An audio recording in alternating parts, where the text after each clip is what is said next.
ka lo mu vele ka thin lung sual rit pura lum mo ve amen sudarin na in min far na ka mu din tu na nilengin ka lo me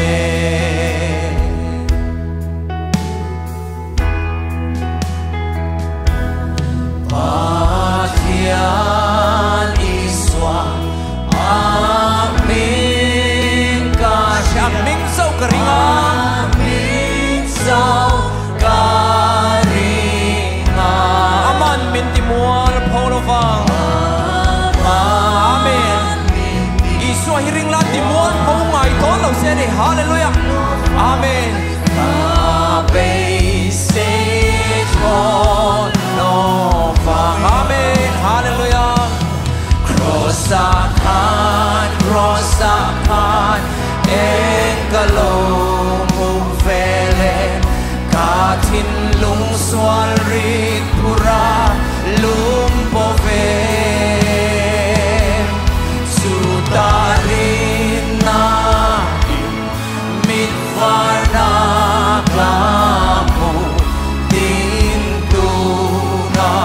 nilengin kalome tuatiang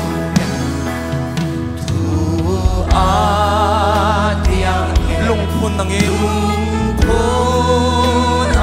katini thengwen ni thengpongin aputa tin reng ka peang amen ta tin reng ka takin na bomang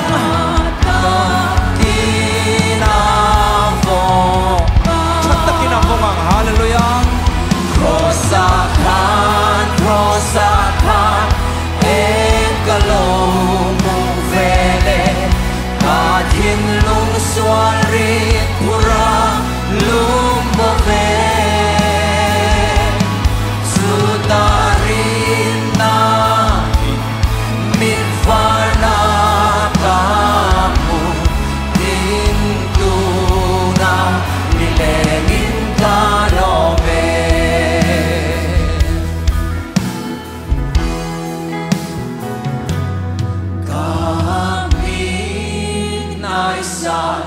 lupa ma iswana jananga hallelujah ang chamon sa akin Jerusalem tarang om namin siyam sakang hallelujah namin siyam sakang amen hallelujah cross akan engkalo mung vele katin lung swal rit pura lumbo ve sutarin na mit varna kamu din tu na nilengin kalome kaping nai sai lo dilelok te mo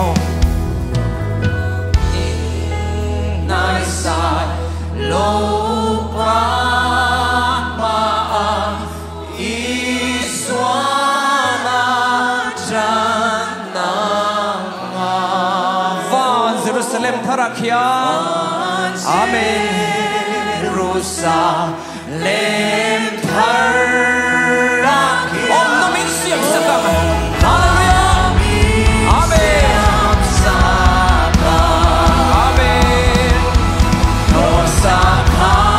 cross akan engkalo mung vele katin lung swal rit pura lumbo ve sutarin na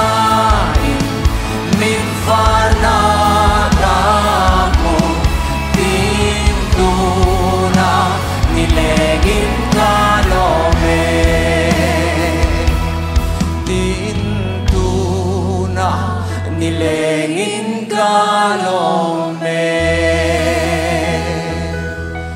alo mo me kulpe ne te wa